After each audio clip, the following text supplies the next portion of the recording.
members one and all of the Salivation Nation. Silver has not received quite the love that it once had here among, quote, investors and some in this community. But in this video, we're going to outline two scenarios and two reasons why I think silver is going to go up in price for the year 2018. And there is a middle ground here that I may discuss later in the video, where a situation where it may not go up in price, and we'll kind of tackle that later. That's not really a part of the actual subject because I don't think it's going to actually happen. But we're going to discuss why silver is going to go up in price for two reasons, and they're sort of on the opposite ends of the spectrum, believe it or not. And you know, some of the basis for my foundations of this theory are based off of what I have seen with the consensus that we may have seen or surpassed peak silver production, just as we have with gold. And so that could set us up for a situation where there could be an increased demand in the coming year. And we'll discuss some of that as to what would cause that. And of course, that's going to obviously turn into some of the reasons why the silver price could increase. Now, how much it will increase, I don't know. It's anyone's guess, really. Just depends on how intense both scenarios are on the opposite ends of the spectrum. But we're going to discuss these reasons, and we'll see where things play out. But as we know, silver had peaked in price, at least in the modern age, at around $48 an ounce, and ever since then, a lot of people have been turned off by it because they had put so much money into it, expecting a huge return. But as we know, as with gold, silver is really a hedge against economic instability. But moving ahead, two reasons why I think it'll go up in 2018. Number one, increased demand in electronic devices. And that will occur with the economic boom that we are sort of seeing right now. And with that, with the advent of more electronic devices, means more silver in those electronic devices, and solar is especially something to watch out for in 2018. We've seen a dramatic increase since about 2012, 2013 or so in solar technology. And as you know, solar uses silver. And this particular panel here contains about 20 grams therein. So it's not just those two, electronics and solar, but in all the other uses that silver has in commodities. And, that's essentially the biggest play that I think that silver will have, an increase in demand for the industrial and biomedical fields. Is one of the major reasons why I think silver will go up, because demand for it will intensify as we've seen the economy kind of take a turnaround for the positive direction. It's in February that we will see the effects of the tax cuts here in the United States that have been passed. It's the major tax reform law as well as a tax cut since 1986 here in the United States.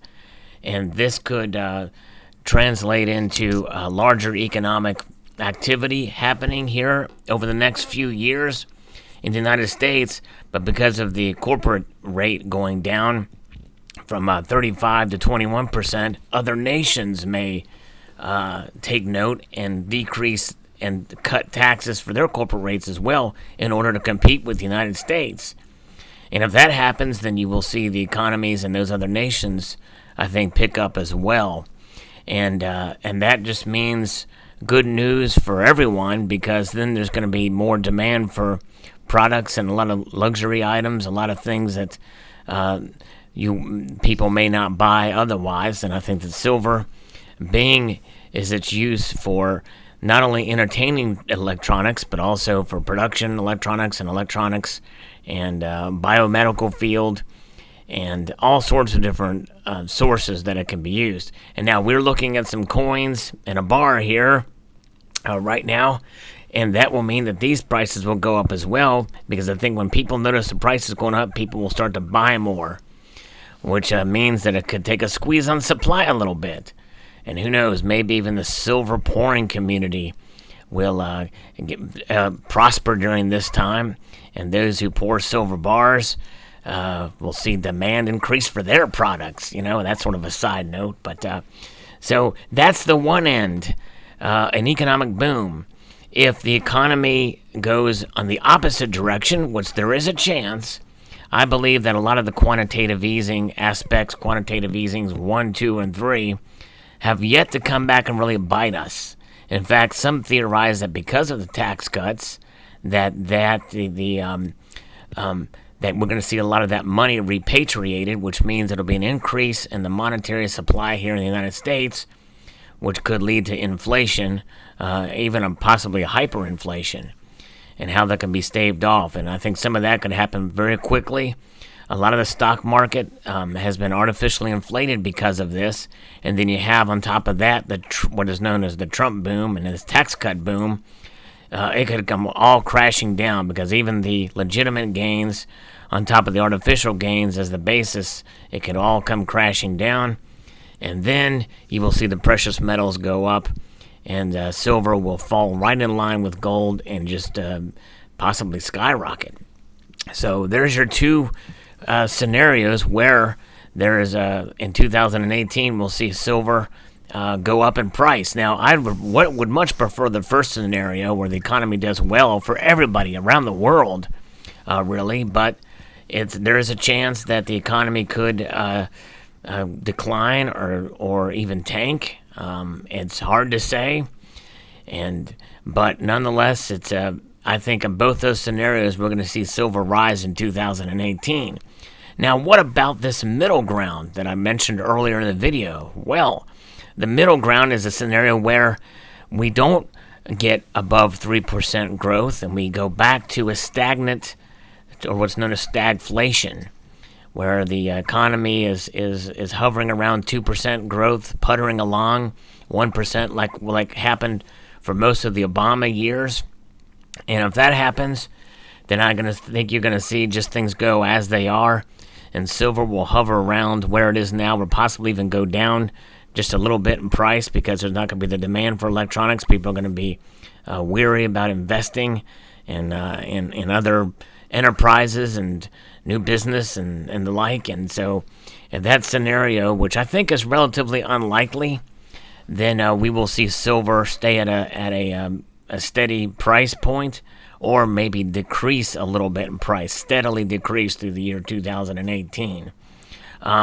Now, another unmentioned scenario is the black swan events, which are always a factor that you have to consider whenever you forecast these things. And of course, we know that things are still hot between the United States and North Korea, really between the world and North Korea. But any number of events could happen, that a natural disaster, an oil blockade, it's just a number of things could occur that basically throw all this out the window. Notwithstanding, I believe that we are going to see some economic activity, at least for the first half, if not to the end of 2018. And I believe we're going to see silver steadily go up in price because of this. And if they see that there's more demand, then they will, hopefully some of these mines will increase supply and be able to meet the needs. But my guess is they may not be able to keep up with it. And that's going to be what causes the price to go up. And so we shall see how it all plays out. I think a lot of it does depend on the production of silver in the first scenario. But, that's given the assumption that the mining supplies and mining is kind of down because we may have gone over the peak silver, which was mentioned from the Silver Institute. So we may have reached peak silver. They've already talked about that, may have reached peak gold. But nonetheless, there you have it. Those are the two scenarios, with the middle ground being an unlikely scenario, but it's anybody's guess. Post your thoughts below. What do you think about what the forecast for 2018 silver is? One or the other, or somewhere in between, or something completely different? Anybody's guess. I'd like to extend a multitude of gratitude to y'all for watching, and encourage you to please rate, comment, and subscribe.